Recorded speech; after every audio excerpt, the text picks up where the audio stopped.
reading, and I'm not looking into anything. So let me actually watch anything once more. Still just interesting, given how the court has evolved. We now realize that he has stage fright when he is in front of other people. Maybe that's just simply what it is, Jeffrey. Maybe the premise of another book, Jeffrey Toobin. Let me ask you, Ellie, well, maybe both of you, if you could quickly give me a sense, after listening to oral arguments today, do you have a sense of which way the justices are leaning? Ellie, first to you.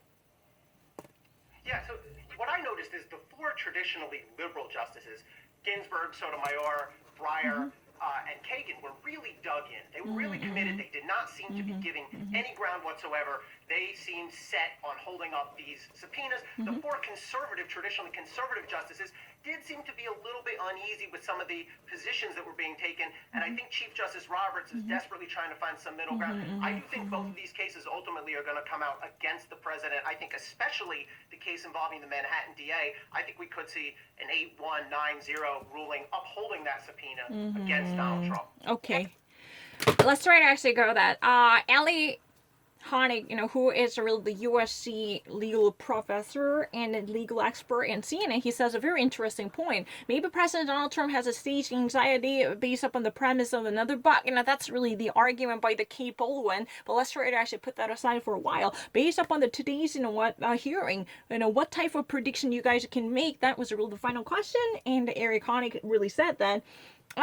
Today, if you ever actually analyze and evaluate the actual opinions made by judges, those 9 justices on bank, right? If you ever actually see that, 4 liberal judges, they actually were very much strict and formal about their choices by actually have their positions well secured. That's really in American English say to dig in. He actually used in a past version to say that dug in, they actually all held on to their previous position by actually clarifying their own stance on this issue with no ambiguity. Why? Because they are very much clear about the position the president should definitely cooperate with the subpoena that has been issued by the U.S. Congress, especially the case concerning the the Manhattan district, the public district DA, District Attorney's own subpoena should be very much powerful to overtake presidential immunity, no matter how temporary that might be up until his term. This should be something that could actually truly be respected by the U.S. Supreme Court to pressurize Donald Trump to release and work closely with authority. This would likely to be the estimation by the Eric Honig. And what are those 4 legal liberal justices? Sonia Sotomayor, Ruth Bader Ginsburg, and Stephen Breyer, and Elena Kagan. 4 of the liberal judges, they actually already carry the narratives that are very much well-traditioned, institutionalized with the voice of the liberal justice in the U.S. legal studies, right? But the thing is, those conservatives, they're really the problem. The conservative justices are somehow reluctant to gather their points or scramble up their powers. They sounded somewhat scattered. That's what has been said. They sounded pretty much uneasy. They could not actually narrow down their position to have a firm standing on this issue. No.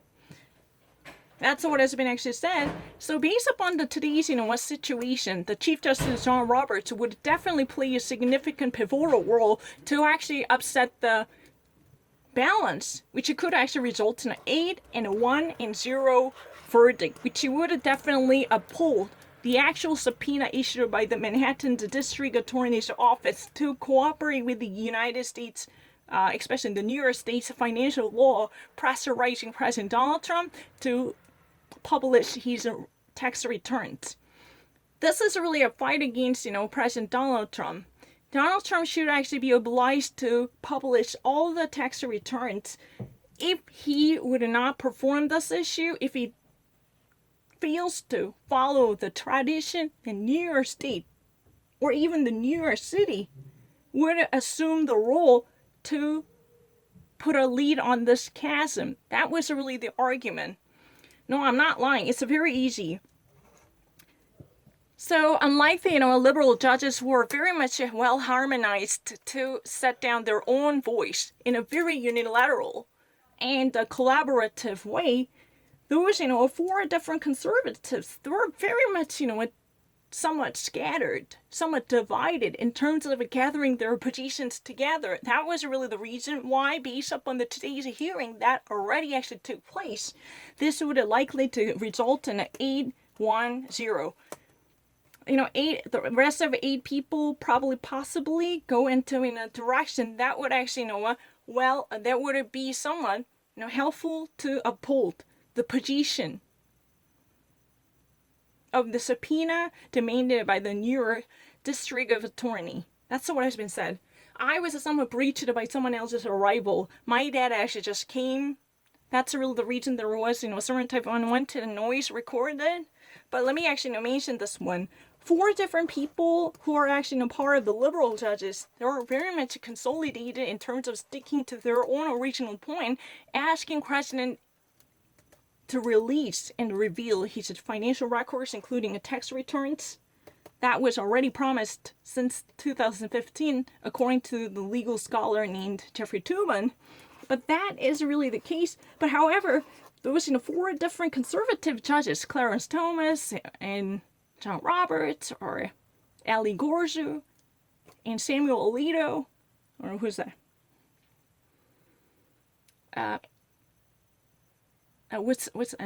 Brett Kavanaugh.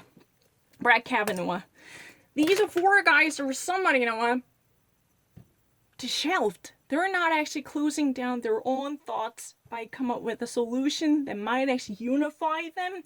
They're struggling to find a rationalizing ratification, which could help them to justify the situation. That's really the case. I have no difficulty understanding the situation. According to his position, this would likely to cause a situation that might actually beautifully uphold the subpoena issued by the Manhattan's District Attorney's Office.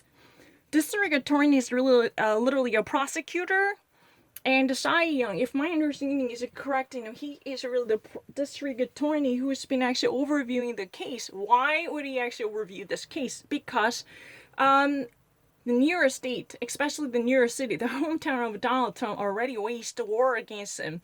If president fails to cooperate with the justice by following or fulfilling the duties that were supposed to be his, then the city of New York will pressurize him and will pressure him to release what should be presented to the American public ahead of time.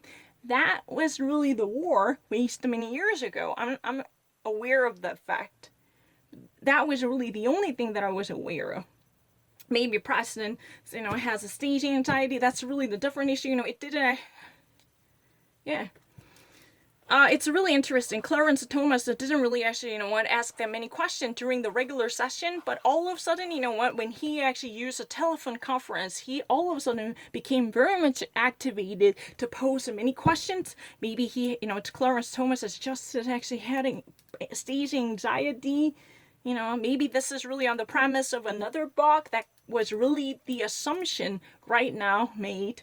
But it would never actually have a significant impact on the final decision made by the Supreme Court. That's really the assumption. And it's really interesting. I don't really have any difficulty. Those are 4 different liberal judges who actually said that. Sonia Sotomayor and Stephen Breyer and Elena Kagan and Justice Ruth Bader Ginsburg.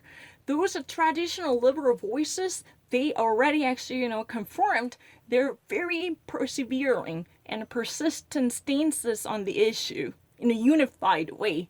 They definitely want to go ahead with the subpoena as a writ of obligation published by the New York Manhattan District Attorney's Office.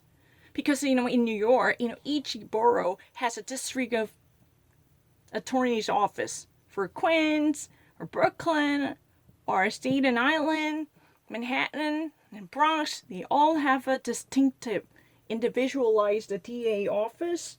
But Manhattan's district office truly right now issues a subpoena. That's already been done.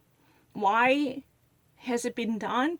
Because Donald Trump refused to release or open up or publish or disclose his financial transactions and financial returns, that should be the part of the U.S. presidency for many years, either as a candidate or as a president-elect or a later president who had sworn into the office. They all had one thing in common. They already are subject to this type of revelation to open up their financial history. But Donald J. Trump is a very exceptional case. And his attorney right now cites presidential immunity, no matter how temporary that might be, should be applied to Donald J. Trump, making him exempted from this type of duties. That's what has been said at this moment. And it's never been really difficult for me to understand. Right now, conservative judges, they are struggling based upon today's hearing that already actually took place. They were somehow divided. They could never actually settle down for one firm opinion, which might actually gather their thoughts together to hammer out a verdict, which it could delineate a possible verdict. This type of, somewhat scattered division experienced by them truly gives a sense what type of verdict as a result we might have. It would be likely to go ahead and approve the very mandate in the name of the subpoena issued by the Manhattans, especially Manhattan's district attorneys. Yeah, that's likely to be the case. The very subpoena issued by the Manhattan's district attorney's office is likely to be upheld because of the Supreme Court's approval as a verdict. Based upon today's hearing, that's really the assumption and forecast made by the legal scholars named Jeffrey Toobin and Eric Haney.